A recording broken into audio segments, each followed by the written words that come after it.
A lot of us are curious about space. We look up at the sky, we wonder why the sun and the moon are the same size, or we might see an eclipse and maybe find some odd articles on the curvature of space-time and universes and things like that. But Rohan is someone who takes it to the next level. Like the telescope, which he speaks about during the interview. So I was curious to know why he was curious about space. And this is how our conversation starts out. So as you know, I was born and raised here in Dubai, and growing up in the 80s in Dubai, there wasn't much happening in this sort of field of astronomy. There was a Dubai astronomy group, but it was very low key, and I hadn't heard about it. And no one I knew around me was curious about space. I mean, we had topics about the solar system in primary school, but it was all just part of the syllabus. There wasn't any real curiosity or a desire to impart knowledge about space when I was in school. But I had a curious mind. From a very young age, I was a voracious reader, and I'd read not just novels and stories, but science books as well. And I was curious, and I discovered very early on that if you want answers to questions, you get the best answers from science. So, for example, why is the sky blue?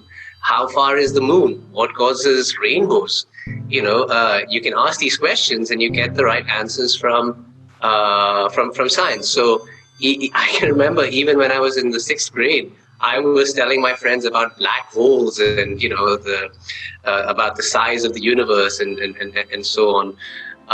So it was a lonely experience growing up because I was the only one fascinated by space.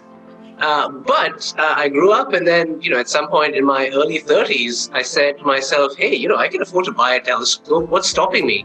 So I went and I bought this huge telescope, the Celestron CPC 1100, and it connects with GPS satellites, and it has a database of 30,000 stellar objects. And then, you just switch it on, it orients itself, and then you type, say, Jupiter, and it moves on its own, and it finds Jupiter or Saturn or, the Andromeda Galaxy. And so that was, I think, around 2011.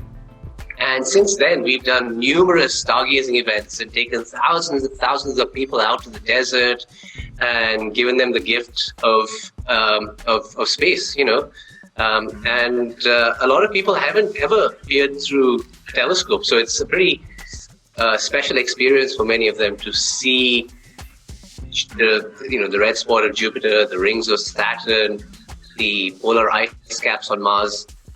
So why am I curious about space? Well, I'm curious about everything generally, but if you think about it, the biggest mysteries are what's out there, so that's astronomy, cosmology, and what's in here, neuroscience. So the human brain and the universe are the two broad areas of science that I find most fascinating. Science is so broad. There's so many aspects of science that you could be focused on. But for me, it's neuroscience and astronomy, cosmology. Rohan Roberts is a serial entrepreneur and co-founder of several global organizations like Intelligent Optimism, Academy, and Café Scientifique Dubai. Also the head of future learnings at GEMS Education, which is the world's largest private education provider. I asked Rohan how his early career began. Yeah, so for my early career, I taught A-level literature to high school students, 17, 18-year-olds. And that's great. My degree, my academic background is in literature. But I was always fascinated by science. And, Dubai is such a future-focused city. It's synonymous with futures thinking and future readiness and science and technology and all that. But, Dubai doesn't have a science festival, and there are very few science-related events, except a few workshops for kids and things. And so I think it was in 2013, early 2013, that Lara and I decided to start Cafe Scientifique, which is sort of a way to take science out of the classrooms, out of the laboratories, out of the lecture halls, and into shared spaces like cafes, and engage with non-scientists as well about scientific issues. Living in the 21st century, it's extremely important for us all to be scientifically literate, and doing it in a social, conversational way, like a Cafe Scientifique event, proved extremely useful, and it proved to be extremely popular. And now 9 years later, we're still doing it. And so the first science cafe started out in Leeds in 1999 when I was a student, and it spread from there all across Europe and the rest of the world. And today there are hundreds of science cafes in cities around the world.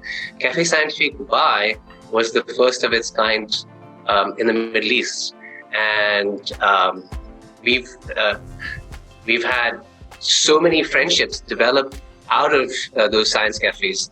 Because if you think about it, there aren't too many sort of philosophical or intellectual or existential sort of events here in Dubai, And so Cafe Scientifique was a great way to meet new people, have great conversations, and just share this love of science, and help people realize that science isn't just a body of information that you memorize to pass an exam, like how it's taught in most schools. Science is much more than that. Science is a way of thinking. And when you look at the world through a scientific lens, the world becomes a very different place. It becomes a place full of answers, but also having a scientific sort of perspective makes you comfortable with not knowing, and saying, we're going to figure that out. We don't have the answers right now, but we're not going to pretend we have the answers. We'll investigate, and until we find the answers, we're comfortable with not knowing. So I think that sort of scientific literacy is extremely important, even more so today in the age of the internet, with so much misinformation and disinformation online. It's astonishing that you have thousands of people, millions maybe, who believe the earth is flat, and who think vaccines are dangerous and so on. This is a failing of the education system in many ways, because of how science is taught. Science is just taught as a collection of facts that you memorize, you pass an exam, and then that's it. But what we need to be teaching students is this sort of scientific mindset, where the focus is on critical thinking, asking for the evidence, and really challenging authority and not taking anyone's word for it. When the Royal Society was formed in the 17th century, their motto was nullius in verba, which meant take no one's word for it. That means you move away from authority and you focus on what the evidence indicates. And and we're still part of that scientific revolution now, several centuries later, and we're going strong. I mean, all this progress and development we're seeing has a lot to do with science and technology, And so that's how I took my love for science and then shared it with the community, and then we went on to do the Dubai Science Festival as well, which was a celebration of science through the arts. And the idea was to get everyone excited about science, not just the science nerds. So it was a celebration of science through drama, music, dance, performance poetry, debates, storytelling. It was, something really special that we've continued since 2014 when we did the first Science Festival. And we've taken a break because of the pandemic. But looks like things are starting to open up in Dubai, so hopefully we can do one this year. Another question that I posed to Rohan is, if there's anything like bad science, and I don't mean pseudoscience or junk sciences, those are radically different, but the concept of bad science, which is where facts and like scientific results are skewed to make more deterministic claims. And since Rohan is someone who interfaces with a network of communicators and collaborators within science, such as Singularity University, he also gives a big chunk of his time to help young people find their their flow and navigate their way through these subjects. So I was eager to know whether he holds any reservations within this field, as one expects there is a lot of misinformation out there. So here is Rohan talking about it. So let's talk about bad science, and then let's maybe talk about STEAM and where the whole acronym originated and why we're now focusing on STEAM. But let's start with bad science. I'm happy to be corrected or have different perspectives shared with me. But just to put it simply, I would say there is no bad science, but there definitely are bad scientists, or there is the misuse of science and data. So. What's amazing about science is it's a self-correcting mechanism, and what I mean by that is if you use the methodology of science and you come up with a conclusion, and it's all the other scientists who try very hard to disprove you, and only when they can't disprove your findings does it become accepted, as part of scientific knowledge, right? So. Science is a self-correcting mechanism. If science makes a mistake, it is the fellow scientists and the scientific process that will help correct it. So that's what makes science so amazing. However, there are bad agents. There are bad scientists who, for various reasons, will fudge the data. Will either be in the pockets of multinational corporations or governments and so on. And so there are bad actors among the science community, no doubt. I'm not saying I have any idea of how many of them there are, but no doubt there are. But the point is, if they fudge the data, if they lie about their conclusions, then sooner or later they will be discovered. Their fellow scientists will try to reproduce those studies and reproduce those experiments, and if they can't reach the same conclusions, then that's when they will have disproved those dishonest scientists. But there is also something that we describe as pseudoscience. These are practices that superficially use what seems to be like the scientific process to come to conclusions, but they're not scientific. So, things like astrology, homeopathy, even things like Reiki, these are all examples of practices that seem like they're scientific, but they're not grounded in science at all. So you'd call them pseudoscience. So that's about bad science, pseudoscience, and the scientific process. But moving to STEAM, so it's interesting to learn about where that acronym first came. Because it was always STEM. STEM stands for science, technology, engineering, maths. And this was, in the 1990s when the United States discovered that their students were lagging behind other developed American students were lagging behind other students in developed countries when it came to science and technology. And so all through the 90s, there was huge investments in science, technology, and maths in schools, especially at the expense of the arts. So there was more funding for science subjects and more time devoted to it in schools. And the hope was, with this renewed focus and increased budget, American students would excel. But 15 years later, when they looked at the data, there was hardly any improvement in the performance of American students in science, technology, and maths. And so, at the same time, in the early 2000s and even now, we discovered a lot about how the human brain works. In fact, in the last 6 to 10 years, we've discovered more about how the human brain works than in all the previous centuries combined. So things like brain mapping and brain scanning are now exponential technologies, and they're giving us profound insight into how the brain works. And so you have this whole new field of study called neuroeducation.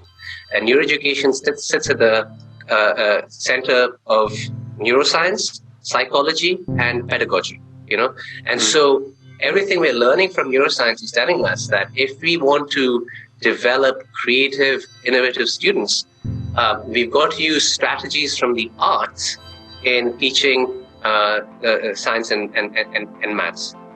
So that's where the A comes into STEM and becomes STEAM. So STEAM, literally, what it means is use strategies from the arts in teaching science and maths, give students opportunities to be creative in how they learn these subjects, and don't teach maths and science as in a dull, dry way where there is only one answer and this is the only way to do it. Give students opportunities to be creative in how they learn these subjects. So essentially, it's use strategies from the arts in how you teach science and maths.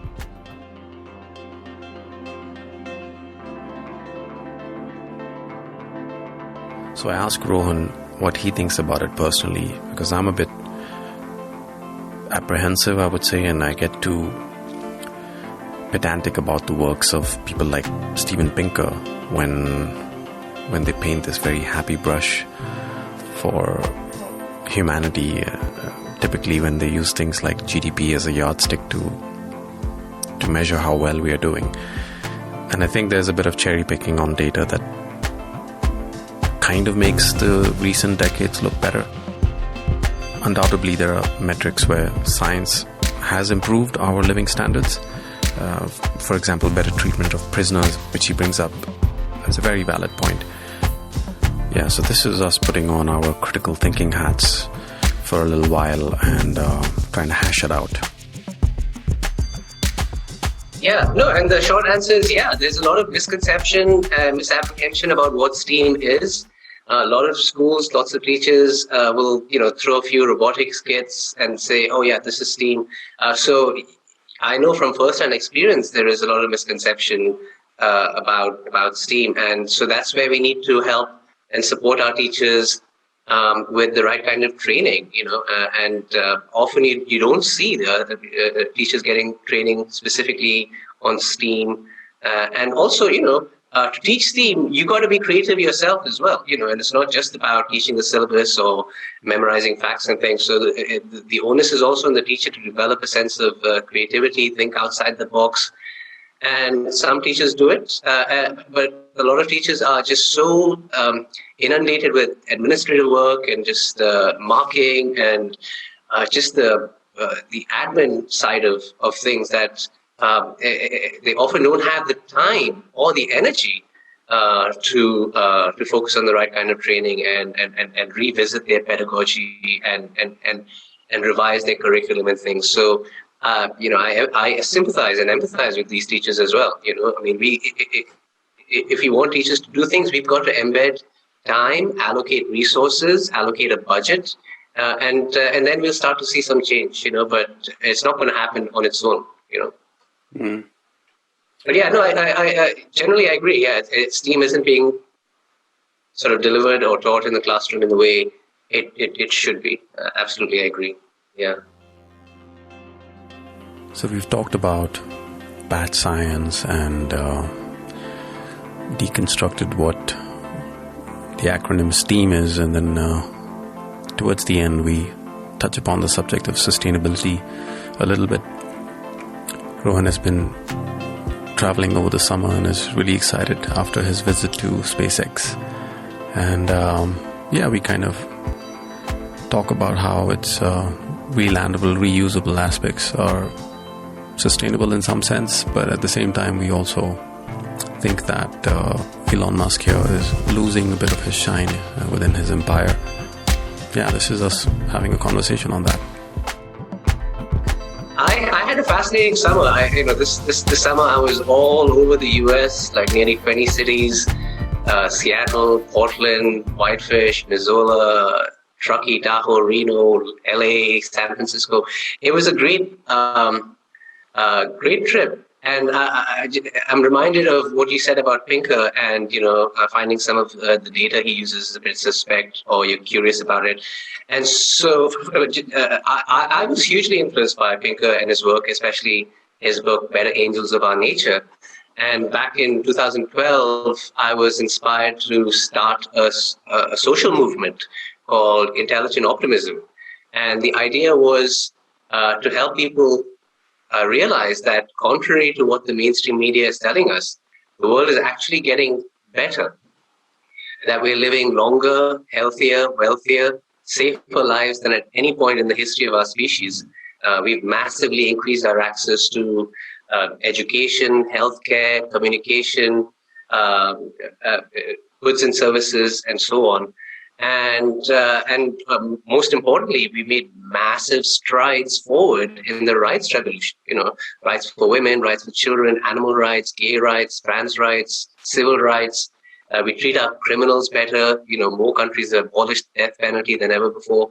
So by so many metrics, if you look to measure things, the world is actually getting better. And so this movement, intelligent optimism, aim to help people realize that it's not all doom and gloom, that the world isn't perfect, definitely not, but things are getting better.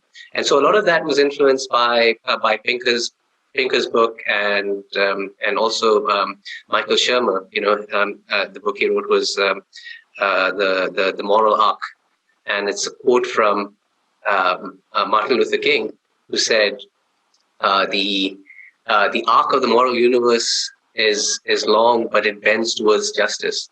So things are not perfect, not by any means, but things are getting better. And so that's what we've been doing with Intelligent Optimism. We now have nearly 500,000 followers on Facebook. And so it's nice to see that this perspective is resonating with people. Because if you look at the newspapers, it's all doom and gloom, right? It's all stories about explosions, bomb blasts, hijackings, rapes, murders, and so on. But the truth is, if you look at the facts and the data, we're now living in the most peaceful era in human history. The murder rate is at its lowest, lower than it's ever been. The number of wars is at its lowest, lower than it's ever been. And we're now living in what's been described as the long peace. This is the longest period in human history where the world powers have gone without fighting a war. But if you read mainstream media, you wouldn't realize that this is an incredibly peaceful time, peaceful era in human history. So the reason I'm mentioning all this is because this summer I camped up in the mountains of Montana with my friend Kevin, and with the author Chris Ryan, and he's written the book "Civilized to Death." He's got a very popular podcast in the US. It's called Tangentially Speaking, and he's been on Joe Rogan numerous times. And so we were up in the mountains, around a campfire. And in his book "Civilized to Death," he takes Pinker to task, and he said he's not really a huge fan of Pinker's work, and he says some of his data is suspect. So I'm curious. I haven't read his book, to be honest. I'm gonna make that a priority. But yeah, as you said, it's important to critique everything and see what the detractors say as well. So that's something I'd like to do now. Read about why Chris Ryan doubts some of the things Pinker is saying, and then make up my own mind. But generally, though, without looking at specific data and things, it's not difficult to realize that the world is actually getting better. Take one trip to the supermarket, you see more variety of food than our ancestors saw in their entire lifetime. Right? So it's just these simple, basic things that if you stop and you focus on, you realize, this is an incredible time we're living in. Yeah. So that was Pinker, and then you mentioned Starbase. Yeah, I ended my trip in Houston, and flew from Houston to a town called Brownsville, and Brownsville is the closest airport to SpaceX's Starbase, where they have the Starships. And what's amazing about Starships is they are reusable and they are relandable. So why is that important from a sustainability perspective? It's because it will bring down the cost of space travel exponentially. So for instance, previously when NASA or whoever would launch rockets, those rocket boosters would fall into the ocean. That's like building a Boeing 747, spending $80 million on it, flying it just once, and then parking it in the hangar and never using it again. So that's how wasteful previous rocket launches used to be. The fact that these starships can launch and then re-land means it brings down the price of rocket launches tremendously. And what was happening in that week I was there was not only were the starships ready, but the super heavy boosters were also ready. And so you get to see the fully stacked space starship and the super heavy booster, making it the largest rocket humans have ever built, even bigger than Saturn V, the rockets that took us to the moon. So it was a very humbling and awe-inspiring experience to be at Starbase and see this, because there were two starships, and they were within touching distance. I could literally walk up to them and touch it.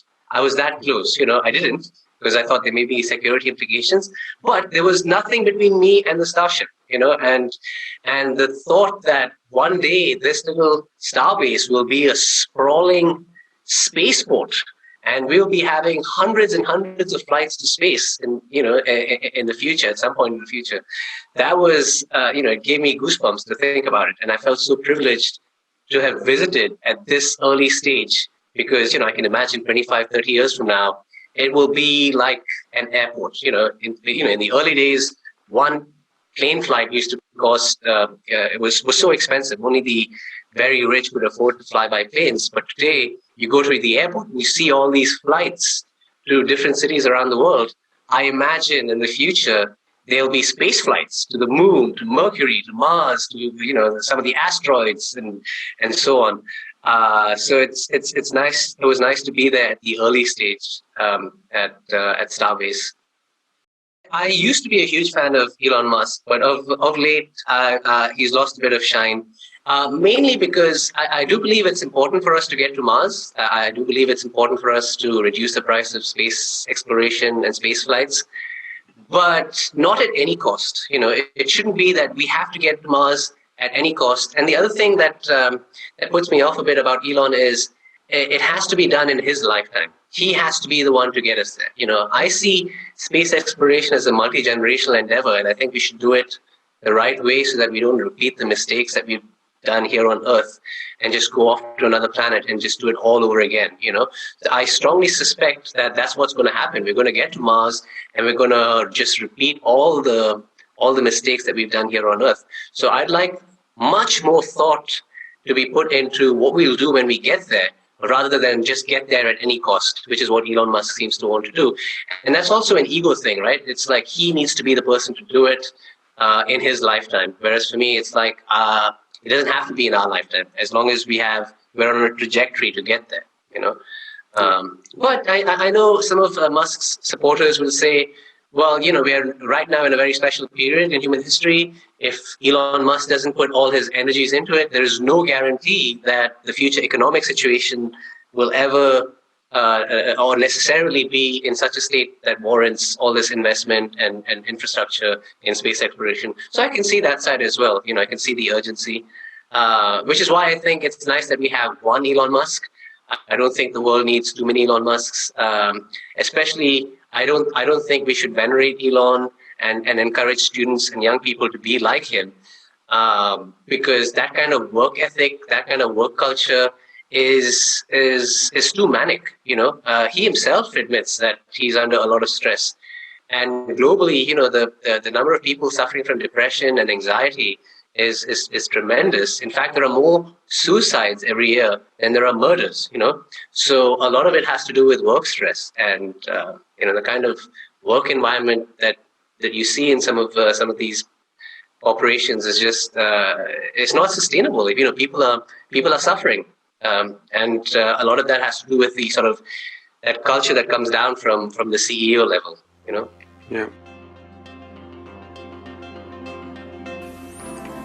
And to finally close it off, we have a conversation on a very, interesting subject for both of us. Only I am an outsider looking in, and he is someone who gets to experience that over the past few years. He has been an avid burner, and I ask him how his experience is with Burning Man and what he thinks about it. Yeah, well, I have to say Burning Man is the thing that excites me most in life. So if you ask me to talk to you about Burning Man, I can talk about it till the cows come home. So you're going to have to ask me when to stop. So just to give sort of quick overview of what Burning Man is, because there's a lot of misconception about Burning Man. People see pictures and they think, oh, it's a party in the desert or it's a festival. And so a lot of burners don't like it being described as a festival, and there's reasons for that. The best way to describe Burning Man is an experiment in community living, and that's based on a gifting economy, right? So every year, and towards the end of August, 70,000 people meet in the Nevada desert. It's called the Black Rock Desert, and a temporary city arises. And this city is called Black Rock City. That's where Burning Man, the event, happens. And it's the largest leave no trace event in the world. What that means is, people bring everything there to the desert. And then when they leave, we leave the desert in almost a better condition than we found it. So people are extremely environmentally aware, environmentally conscious. And, for days and days after, people stay on and make sure that they pick up every piece of material that doesn't belong to the desert. So if you look at other festivals like Coachella and Glastonbury and those kinds of festivals, when the event ends, it's just a sea of plastic. It's so horrible, makes your heart sink. But at Burning Man, we leave the desert in a pristine condition. And what people come there to do is they create astonishing works of art. You see the kind of art installations that you can't even begin to imagine. It's been described as the Olympics of art. So people come there to sort of outdo each other in how insane their art installations are. And what makes those installations special is many of them are interactive. So for example, one of my favorite installations at Burning Man was called the Tree of Tenerife, and it was built in 2017. And the Tree of Tenerife, it was named after the loneliest tree in the world. In Morocco, in the middle of the Sahara Desert, there's this tree called the Tenerife, and for around 500 kilometers around it, there is no other tree. Right? But what was special about the Tree of Tenerife installation at Burning Man was that it had hundreds and thousands of LED leaves. So each leaf was an LED light, and it was the amazing trunk and branch structure, and you had insane amount of coding going on. You had these extremely intelligent programmers and coders working in the background and programming the lights of the leaves to change, and there were all kinds of events happening under the tree. And to see this at night, or even during the day, you're on this flat land, you're in the desert. And to see this tree, and it looks pretty realistic as well, was a sublime experience. And then when it gets dark, the lights come on and they change colors, and there's music and dance and performance and all that.